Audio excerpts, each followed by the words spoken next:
Bonjour, je suis Jerry Tama, président national du Nouvel Engagement Togolais, député à l'Assemblée nationale et président du groupe parlementaire NET-PDP. Depuis maintenant décembre 2019, il y a une pandémie qui, on va dire, ravage le monde entier, qui est donc le coronavirus Covid-19. Et depuis hier, le gouvernement a pris un certain nombre de mesures, qui sont des mesures qui nous semblent juste pertinentes et proportionnelles pour faire face à cette pandémie qui, comme vous le savez, s'est aussi signalée dans notre pays. Je fais, une fois n'est pas coutume, cette petite vidéo pour apporter ma petite contribution donc à la nécessité de sensibilisation. Mais avant d'apporter cette petite touche, j'aimerais quand même revenir sur les fondamentaux. Le premier, c'est se laver les mains. J'aimerais plutôt joindre l'acte à la parole. On dit qu'il faut se laver les mains chaque fois, avant chaque activité, après chaque activité. C'est l'une des mesures phares pour faire face à ce virus. Donc se laver les mains, soit avec du savon solide, c'est ce qu'on trouve partout dans tous nos villages, dans des bassines, comme on se lave les mains chez nous aussi. Donc c'est très simple, on prend un morceau de savon, on se lave les mains dans la bassine, souvent c'est deux bassines qu'on utilise. Dans une bassine, pour sérieusement laver les mains en se frottant bien, surtout dans tous les interstices des doigts, parce que c'est les endroits qui ne sont pas toujours accessibles. Donc, et ensuite, se rincer la main, tout simplement. On peut aussi le faire avec du savon liquide. Quand on en a, le savon liquide pénètre mieux, donc on peut aussi le faire avec du savon liquide. Donc, première mesure phare, c'est se laver les mains. Quand on a la chance d'avoir du gel hydroalcoolique, ben, on l'utilise. Malheureusement, on n'en trouve plus dans les pharmacies, on n'en trouve plus dans les stocks. Moi j'ai fait le tour de l'eau, j'en ai plus peut-être à l'intérieur du pays. Mais c'est pratique parce que avec ça, il suffit juste de déposer une noix dans la main et se frotter bien la main. Et ça permet de, même si les gens continuent à se saluer, même si les gens utilisent les poignées de porte et tout ça, ça permet donc de tuer toutes les germes qui peuvent rester dans les mains. Donc ça c'est pratique, il faut qu'on en ait. J'espère que le gouvernement va en commander parce qu'on n'en trouve plus dans les pharmacies.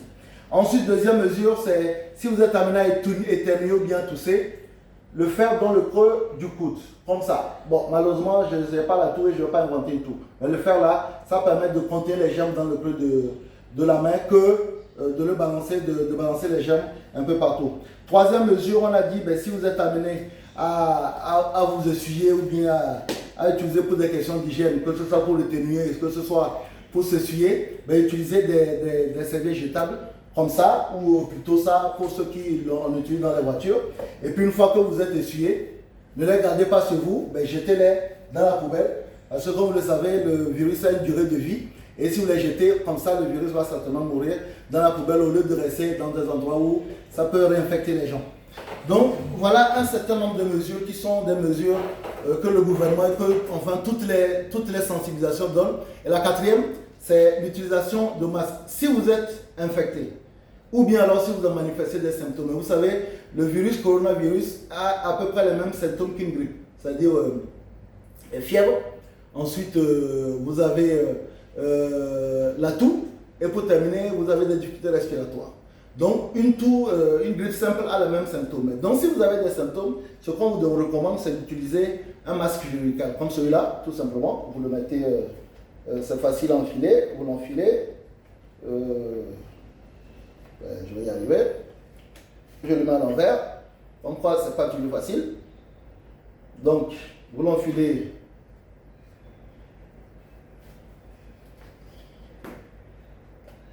Comme ça.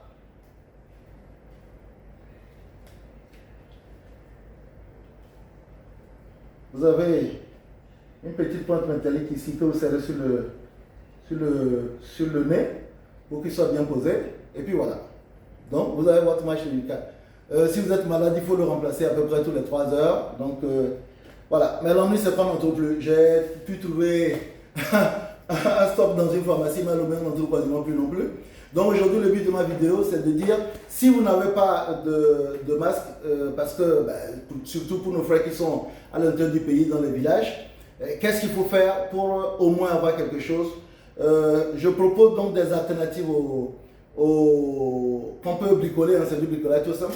On peut faire des masques avec ça s'appelle de l'essuie-tout, sopalin qu'on appelle au Togo. On les trouve dans tous les magasins.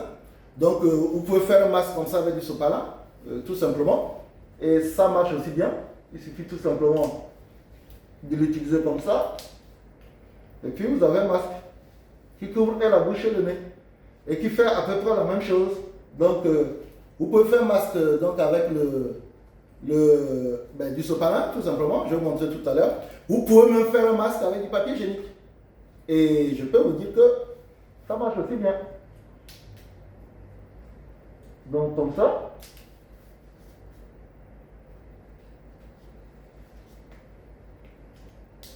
Comme ça. Et puis, ben voilà, ça fonctionne. Ça vous permet surtout de ne pas transmettre la maladie aux autres, à vos êtres chers. Et donc, sans plus tarder, on va montrer rapidement, pour que la vidéo ne soit pas longue, comment on peut faire un masque avec du sopalin, comme on l'appelle ici. Donc, moi, je prends toujours deux mesures de sopalin. Je vais plier comme ça. Ça me fait une couche un peu plus épaisse, un peu plus résistante.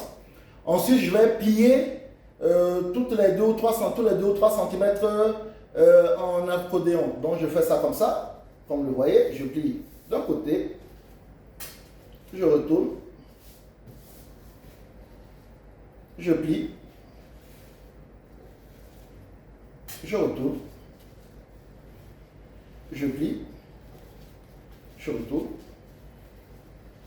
Je plie. Et je retourne. Je vais bien l'appliquer pour que voilà, ça puisse être plus facile à utiliser. Une fois que j'ai mon papier plié en accordéon, je vais prendre ça. C'est des attaches. On trouve ça facilement dans toutes les librairies. Donc je prends, je mets à une des extrémités. Et une fois que j'ai fait, je vais prendre donc du scotch, tout simplement. Mais vous pouvez prendre aussi une agrafe, vous pouvez même prendre de la ficelle. L'essentiel c'est que ça puisse être attaché. Vous pouvez même prendre aussi même un autre morceau d'attache.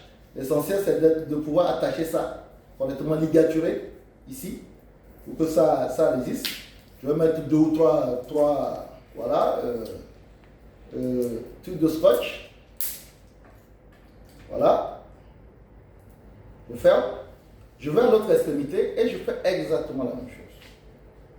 Je mets le scotch, l'attache, donc le bracelet élastique. Je prends le scotch, pareil, je refais exactement la même chose. Donc je vais ligaturer.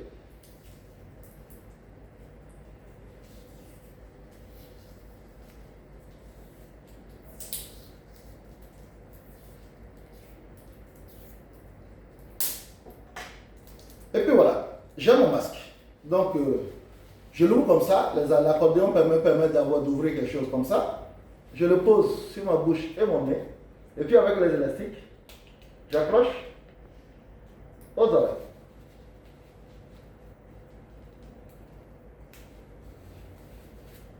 Voilà. Je peux utiliser, bien entendu, des ficelles ici. Ce n'est pas forcément les élastiques. L'essentiel, c'est le principe. Donc on a comme ça un très joli masque qui vous permet de respirer, mais qui permet de protéger vos poches et qui permet de vous protéger vous aussi au cas échéant. Donc voilà, c'était l'objectif de cette vidéo. Donc vous voyez, finalement, ça me fait quand même beaucoup de masques. Et c'est pour vous permettre, à défaut d'avoir des masques chirurgicaux comme ça, parce qu'on n'en trouve plus, que vous puissiez faire des masques comme ça facilement avec du papier hygiénique. Vous pouvez me contacter plus tard pour que je montre. Pour le papier hygiénique, c'est un peu plus délicat parce qu'il faut mettre beaucoup de couches. Mais ça vous permet, en cas de maladie ou bien en cas de doute, de pouvoir faire ces masques-là facilement et se protéger. J'ai encore 2 petites choses à dire. La première, c'est que il est précisé que si vous avez des symptômes, vous savez, le coronavirus a les mêmes symptômes que la grippe. À savoir, fièvre, toux, difficulté respiratoire. Si vous avez ces symptômes-là, ne courez pas à l'hôpital, mais appelez plutôt le 111 111. Parce qu'en allant à l'hôpital, vous mettez en danger peut-être le Z qui va vous prendre, le taxi qui va vous prendre, les gens qui vont prendre dans une voiture, les gens qui sont à l'hôpital. Donc, appelez plutôt et puis les services, je suppose, qui sont là déjà, vont venir tester pour savoir si c'est vraiment le coronavirus et vont plutôt mettre donc la maison en quarantaine au lieu qu'on soit obligé de chercher pour savoir combien de personnes vous avez contactées en cours de route. Donc ça, c'est une mesure qui est très importante. Restez chez vous si vous avez des menaces ou bien vous avez une présomption sur les symptômes dont on a parlé. Et le dernier élément, c'est que ne sortez de chez vous que dans l'absolue nécessité. pour des raisons professionnelles, pour des raisons vraiment absolues. Sinon, restez chez vous, occupez-vous de votre famille, faites des jeux, retrouvez le plaisir d'être ensemble, mais ne sortez pas. Restez chez vous dans la mesure du possible jusqu'à ce que la pandémie soit mondialement enrayée. Voilà. Je pense que le coronavirus, c'est un obstacle sur l'évolution de notre société. Nous allons pouvoir le franchir ensemble, nous allons pouvoir le vaincre ensemble et on ne le vaincra que par la solidarité et surtout par des mesures de précaution. Je vous remercie.